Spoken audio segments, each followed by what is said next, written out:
guys, magluto tayong ginataang kalabasa na may alimasag. Ngayon ilagay natin itong ating bawang dito sa kawali na may mantika. Ayan. Magisa tayo guys. Lagay natin ang sibuyas.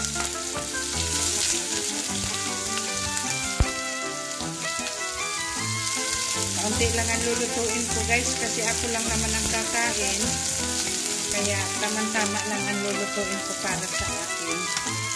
Ngayon ilagay natin guys yung ating kalabasa.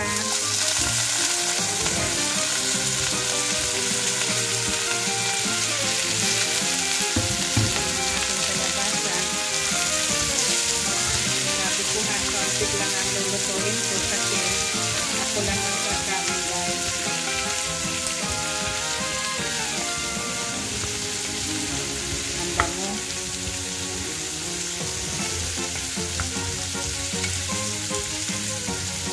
Maliit lang yung aking kalabasa, hinati ko lang siya para sa sunod naman yung iba.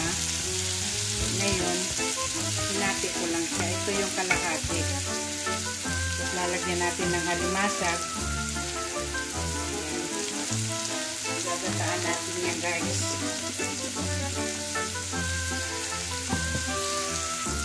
Ngayon, haluin natin ulit guys. Saka natin lalagyan ng gata guys. Ayan, gata. Malapot yung gata ko na ito kalapot. Kaya lalagyan natin ng kaunting tubig guys. Ayan. Kasi kung hindi natin lalagyan ng tubig ay napakalapot, mabilis na matuyo yung gata. Ayan guys ha. Ito yung aking gata, napakalapot. Ayan. Ngayon ilagay na natin yung ating maliit na tanglad. Kinuha ko sa aking tanim yung aking lemongrass. Dahon lang ang kinuha ko guys kasi baka maubos at kaunti pa lang naman ang natubo. Binawasan ko lang siya ng kaunti. Ayan. Dan mamaya uli guys.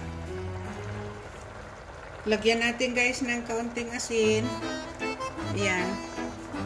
Tapos lagyan natin ng paminta.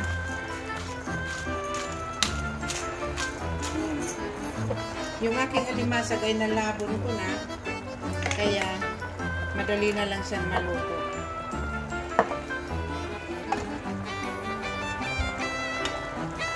Haluin natin guys.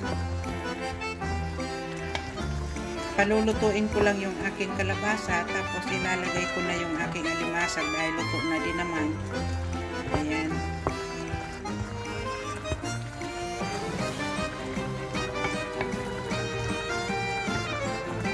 Tikman natin.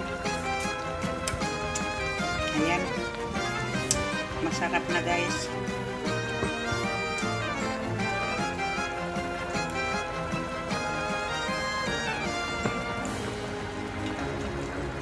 Dagdagan pa natin ng tubig. Gusto ko may sabaw ito. Itong aking alimasag ay lalagyan ko ng kaunting sabaw itong aking kalabasa.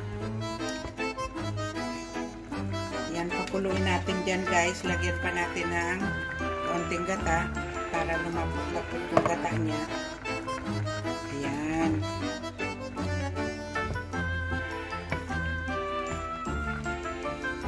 Maliit lang, kaunti lang yung aking lemongrass na nilagay pero naglasa siya guys. Naglasa yung kanyang tanglad. Masarap.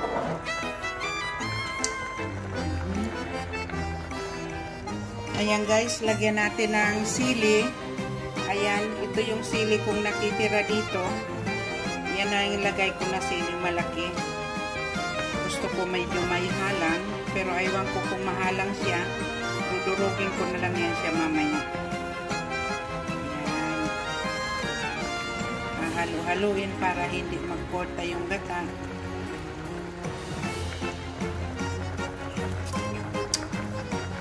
Sarap guys. Lasang-lasa yung maliit na tanglad.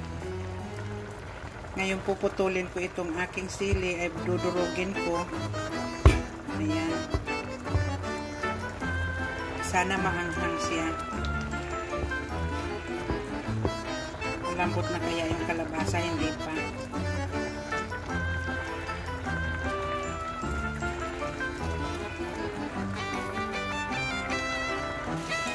Ayan, tingnan natin uli yung ating kalabasa, guys.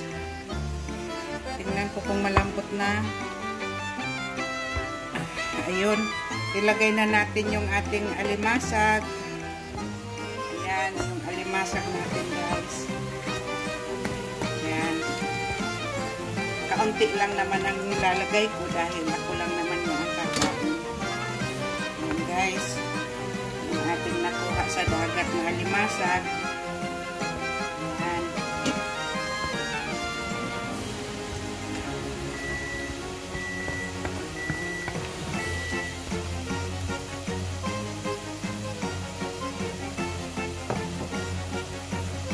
Lagyan natin ng kaunting magic sarap, guys.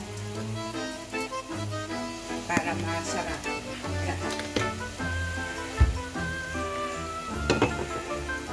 Haluin natin.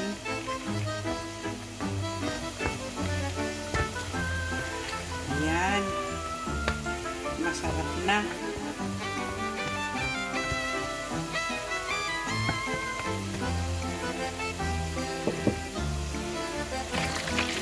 Guys, luto na itong aking alimasag. Ayan, guys, luto na siya. Guys, maraming salamat sa panood sa akin at sa mga nag-like and comment at subscribe. Maraming salamat sa inyo, guys. Bye-bye.